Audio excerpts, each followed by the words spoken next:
화가가 무거운 마음으로 그리고 있던 캔버스를 꺼냈습니다. 그는 삶이 엉망이 되어 그림조차 망친 것 같아 깊은 상실감에 빠진 듯하였습니다. 그런 그의 모습을 보고 있던 멘토이자 스승이 가까이 다가와서 아직 완성되지 않았어. 가장 아름다운 색은 마지막에 쓰는 법이거든 말하며 격려 속에 위로를 해주었습니다. 우리 인생도 하나님 안에서 마침표가 아니라 쉼표일 뿐입니다. 하나님은 우리의 인생을 향해 희망이 있는 결말을 준비하고 계시는 줄로 믿습니다. 그 하나님이 오늘도 소망 중에 함께 하십니다. 평안하십시오. 저도 이 스토리를 좀 보면서 생각했던 게, 저도 좀 좌절이 오고 실망이 올 때가 많거든요. 여러분 인생 살면서도 좌절이 올 때가 있잖아요. 그럴 때 여러분, 우리에게 마침표가 아니라 우리에게 쉼표라는 거예요. 예수님을 믿는 우리들에게 쉼표가 있는 것뿐이지 마침표는 없어요. 아직 끝나지 않았다는 거죠. 다시 묻습니다, 여러분들. 여러분들은 예수님을 믿으니까 어떤 유익함이 있으세요? 여러분 어떤 혜택을 누리고 계세요? 저는 그걸 물어보는 겁니다. 지난 주간 우리는 감사의 삶, 나눔반들이 같이 감사의 나눔을 시간을 가졌습니다. 그러면서 가졌던 시간 중에 감사 나눔을 우리가 하는 삶 가운데서 우리가 마음에 근육이 있다는 것을 우리가 나눴었어요. 마음도 근육이 있다는 거예요. 그러니까 마음의 근육이 튼튼한 사람은 마음이 든든합니다. 튼튼해요. 건강하다는 거죠. 저희 가정도 제 아내가 지금 5월 14일 날 저희가 31주년 기념식을 우리가 둘이서 시간을 가졌었습니다. 부부로서 하나로 되어서 살았는데 그동안 서로 돌아보니까 마음의 근육들이 단단하게 섰던 시간들인 것 같습니다.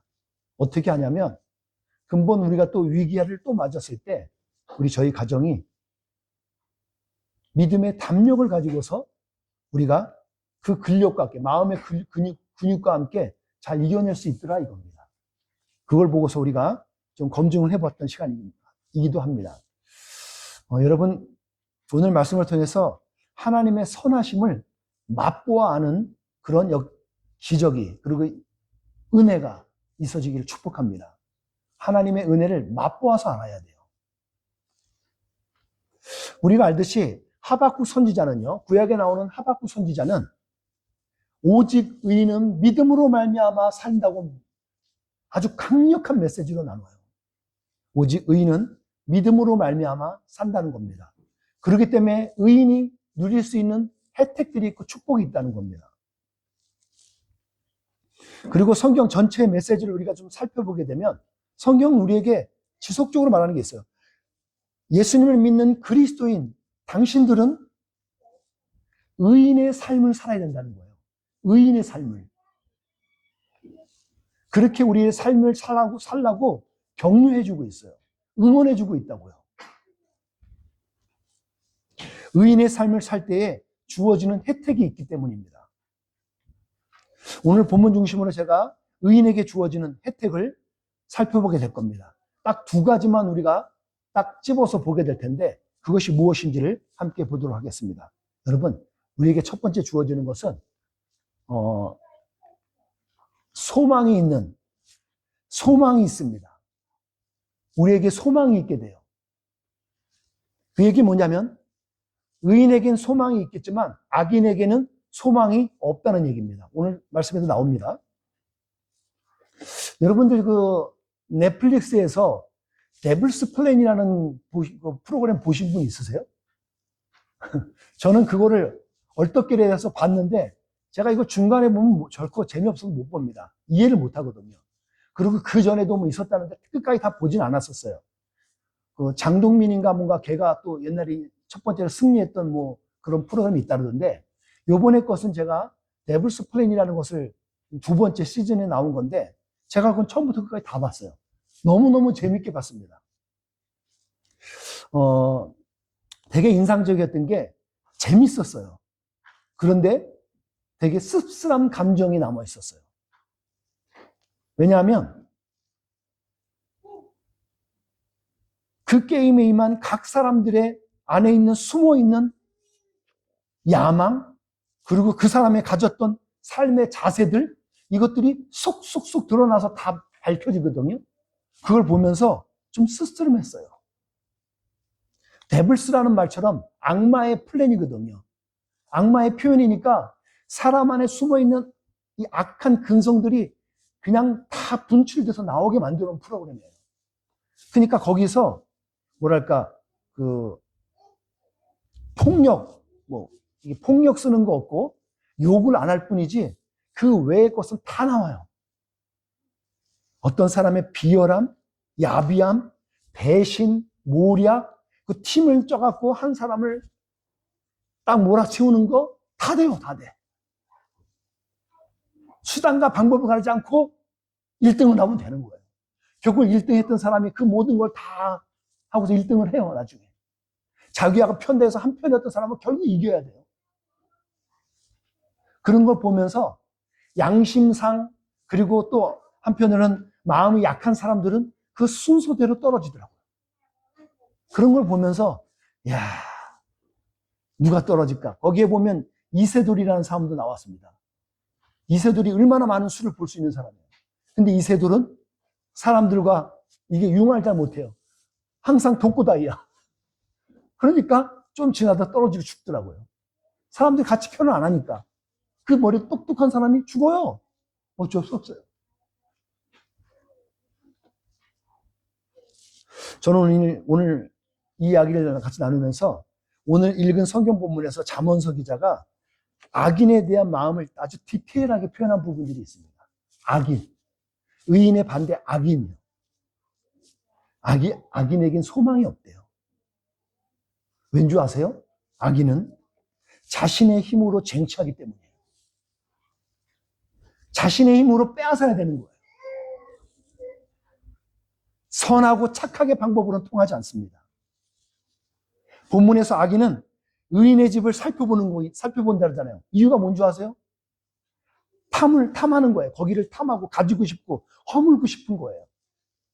그리고 자신이 가지고 싶어서 그래요. 그 위에 군림하고 싶어서 그래요. 근데 반면 의인은 소망이 있다고 우리에게 말을 해줘요. 의인은 믿음을 가진 사람을 보고 의인이라고 그러는 겁니다. 오직 의인은 믿음으로 말미암아 사는 것처럼 의인은 믿음으로 사는 사람이거든요. 그 의인으로 사는 사람에겐 하나님의 주관하심을 알고 있기 때문에 저 위에 하나님이 살아서 역사하신다는 걸 알고 있기 때문에 그 하나님을 의지하는 거예요. 비록 소극적인 마음인 것 같지만 하나님의 때를 알고 하나님의 방법에 순종하는 겁니다. 되게 그래서 수동적이에요. 능동적으로는 적극적으로 해봤으면 좋겠는데 그렇지 않다 이거예요. 그래서 기다릴 줄 압니다. 의인은 기다릴 줄 알아요. 소망 중에 인내하고 겸손합니다. 그리고 순종할 수 있습니다. 의인의 특징을 보니까 오늘 7번 넘어져도 다시 일어날 수 있다는 거예요. 이게 무슨 말이냐면 성경에서 7이라는 숫자는 완전수입니다. 완벽한 숫자거든요. 그러니까 7번 넘어졌다는 건 이제 이 사람은 희망이 없는 거예요. 절망인 거예요. 그럼에도 불구하고 의인이 7번에 넘어졌지만 그래도 다시 일어날 수 있다는 거예요. 그렇게 우리에게 말해줘요.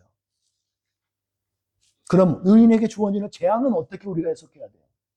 여러분 하나님의 뜻대로 살아가고 하나님의 방법대로 살아가는데도 불구하고 왜 우리에게 이런 재앙들이 있죠? 저희 가정 이야기를 좀 하면 제 아내가 첫 번째, 두 번째 막 암 투병하고 그럴 때 저희 첫째 덕수는 그것 때문에 너무 힘들었습니다. 그래서 실제로 지금 믿음을 떠나서 있어요. 나는 그 하나님을 믿을 수 없겠대요. 저도 이런 일이 벌어졌습니다. 그럼 우린 그걸 어떻게 해석해야 되죠? 이 말씀을 보시면 돼요. 이 말씀 같이 읽어보겠습니다. 시작. 너희를 위해 세운 나의 계획을 내가 알고 있으니 내가 너희에게 재앙이 아닌 희망이 넘치는 미래를 주려 한다. 우린 이렇게 해석할 수 있습니다. 재앙이 아닙니다. 결국 끝에는 아직 끝나지 않았잖아요. 아직 쉼표잖아요. 우리에겐 재앙이 아니라 희망인 거예요. 그 미래를 주기 위해서 그렇다는 거예요. 예레미야 선지자는 그걸 너무 디테일하게 정확하게 짚어서 알려줬어요. 여러분, 악인에게는 승승장구하는 것 같고 아무 막힘돌이 없는 것 같죠? 근데 죄로 인해서 세워진 거기 때문에 결국 한 방에 훅 갑니다. 한 방에 무너져요. 왜? 죄를 졌으니까요. 목사님, 어떻게 그걸 확신하고 알 수 있어요? 물어보시나요? 여러분들 멀리 볼 거 없습니다. 여러분의 지난 삶 중에서 여러분 주위의 삶들을 돌아보세요. 결국 악인이 계속 등등하던가요? 여러분, 결국은 여러분 시험 쳐서 치팅해갖고 시험 잘 떴던 사람이 결국 잘 돼요? 물론 잘 되는 사람도 있을지 몰라요. 근데 여러분 다 들통납니다. 다 들통나요. 끝까지 갈 수 없습니다. 우리의 작은 삶만 돌아봐도 금방 알 수 있는 사실이에요. 그래서 오늘 잠언서 기자는 우리에게 말하는 겁니다. 그러니까 불평하거나 그들을 악인을 부러워하지 말라는 거예요. 왜요? 악인에겐 소망이 없기 때문에 그렇습니다. 의인에겐 소망이 있는데 악인에겐 소망이 없어요. 그래서 내일이 없어요. 내일이 보장되지 않아요. 보장되어 있지 않습니다. 잠언서 기자는 이거 너무너무 잘 알았어요. 그리고 악인의 심판에 대해서 아주 사실적으로 오늘 잠언 지혜자는 우리에게 말을 해줘요. 확신에 가르쳤어요. 본문 가운데 원수가 넘어질 때 고소해하지 말라는 거예요. 좋아하지 말라 그래요. 심지어 그가 비틀거려서 막 비틀거리는 것까지도 그것과 보고서 기뻐하지 말라 그래요. 여러분, 솔직히 여러분의 원수가 그러는데 여러분들 이거 안 하시나요? 저는 제 원수가 저 너무너무 믿게 하고 저 손가락질하고 저에게 욕을 했던 사람들이 뭔가 잘못되면 속으로 고소하다 그러던데요. 왜 그들이 뭐가 막 흔들거리고 막 그러면 왜 고소한 제 마음 가운데 알 수 없는 미소가 나오지요? 저만 그래요?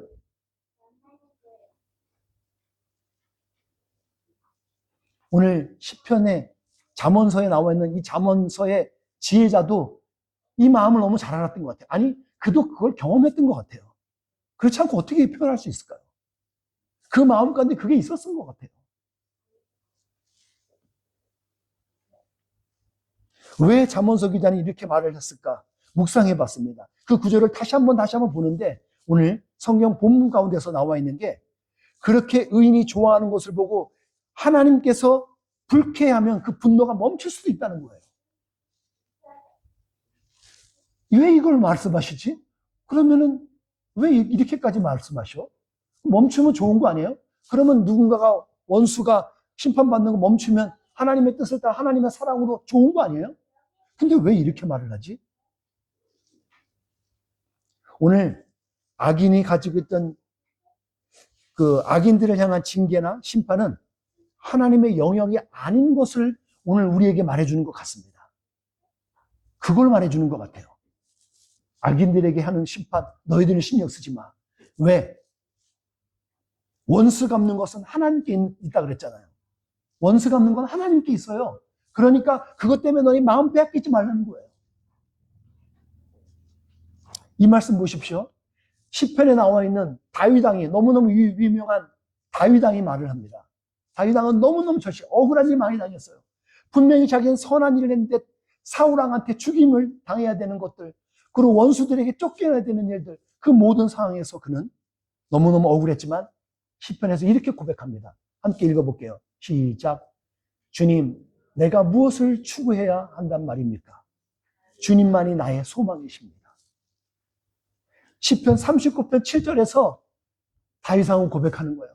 난 너무너무 억울하지만 내가 무엇을 추구해야 되겠습니까? 그냥 내가 주님만이 나의 소망이십니다. 그렇게 고백하는 거예요. 오늘의 삶 속에서 소망이 있는 인생이 복된 겁니다. 그리고 그것이 아름다운 줄 믿습니다. 윌리엄 제임스라는 사람이 있습니다. 1984년에 태어나서 1880 몇 년 정도에 태어난 사람입니다. 그래서 1900년 초까지 살았던 사람인데 그가 이런 말을 했습니다. 행복은 자기 마음의 태도를 바꾸는 것이라고 했어요. 이것을 깨달은 사람이 복받은 사람이라고 말을 해요. 행복은 거기 있다는 거예요. 그러니까 우리가 무엇을 말하냐면 악인이 죽고 심판받는 곳에 행복이 생기고 안 생기고의 문제가 아니라는 겁니다.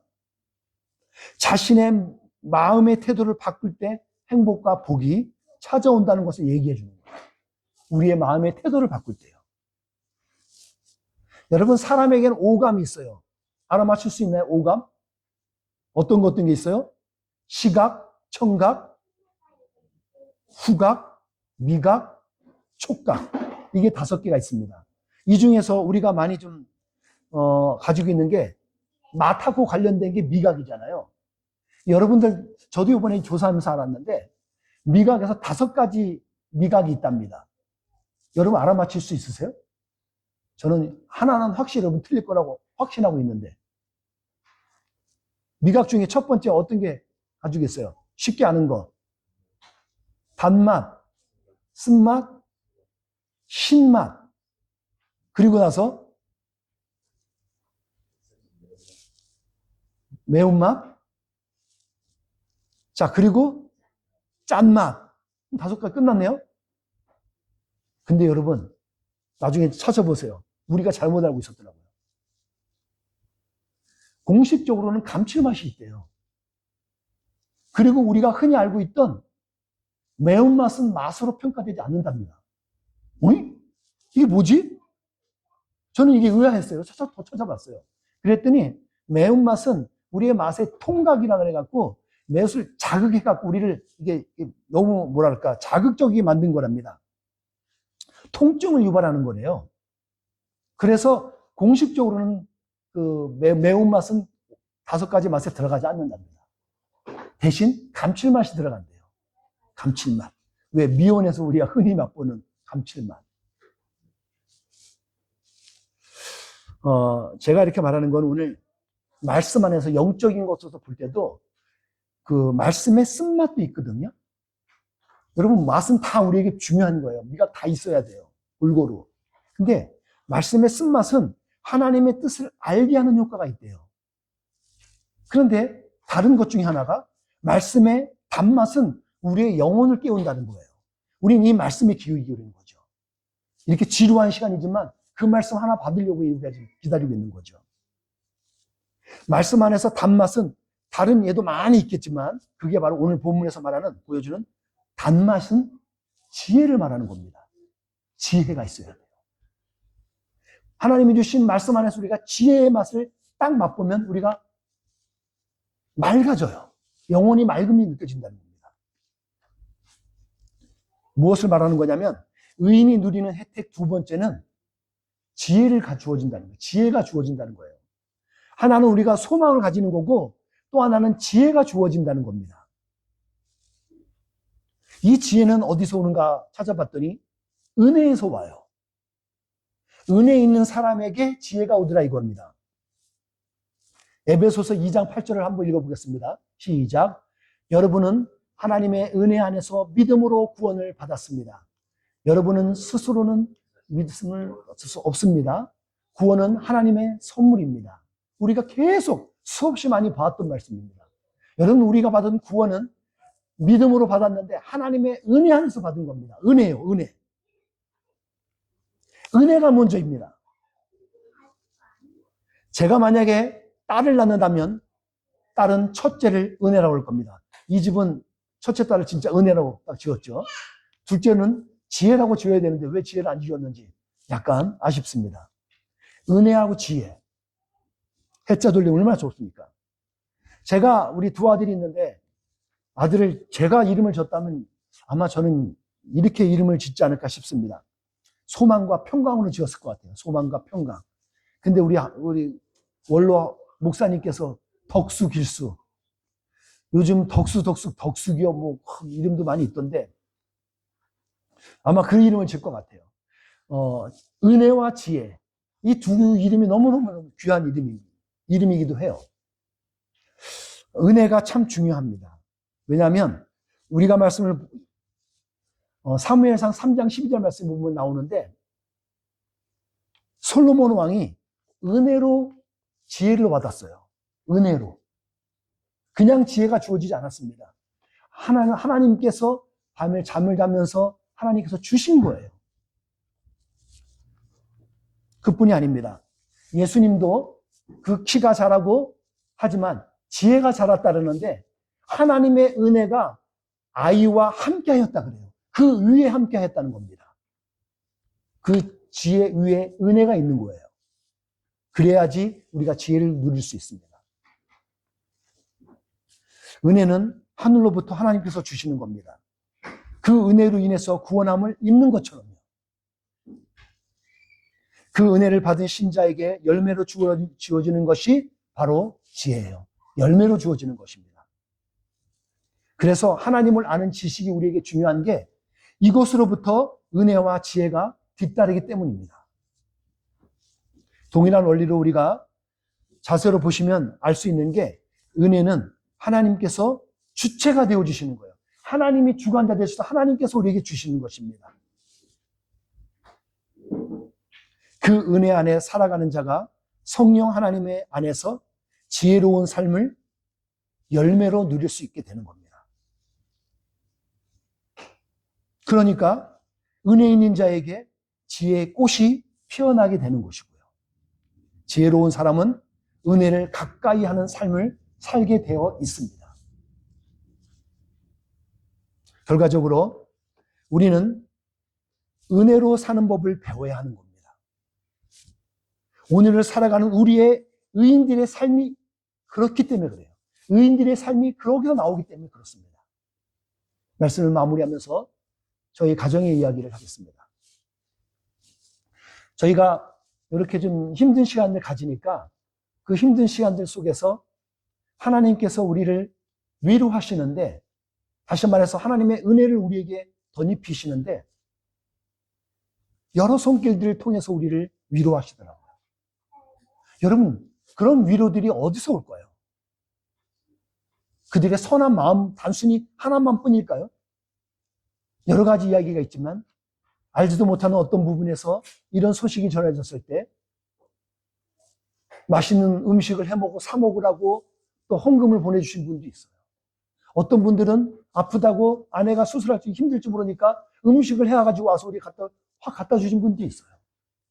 어떤 손길들은 미리미리 준비해와서 맛있는 죽을 준비해서 갖다 주신 분도 있어요. 전혀 알지 못하는 어떤 분은 그렇게 어려울 때 쓰라고 자기들이 준비했던 돈이 있는데 이 돈을 드리겠습니다. 그리고 전해준 분도 있어요. 여러분, 이런 일들 왜 할까요? 그들은 무슨 마음에서 그렇게 할까요?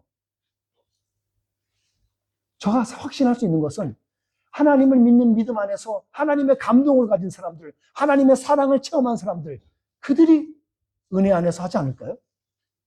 그 은혜가 우리에게 주어지는 거예요. 그러니까 우리에게 위로가 된단 말이죠. 그걸 받았던 우리가. 덕분에 제가 지금 피가 나와갖고 지금 혈관을 통해서 지금 제가 이게 점점 좋아지고 있는데 이게 밑으로 내려와요. 그래서 지금 옆구리가 되게 아픕니다. 그래서 허옇게 멍이 들었어요. 왜 그러나 그랬더니 혈관이 터져서 밑으로 나오는 거랍니다. 저도 막 배가 빵빵해지고 너무 힘들어요.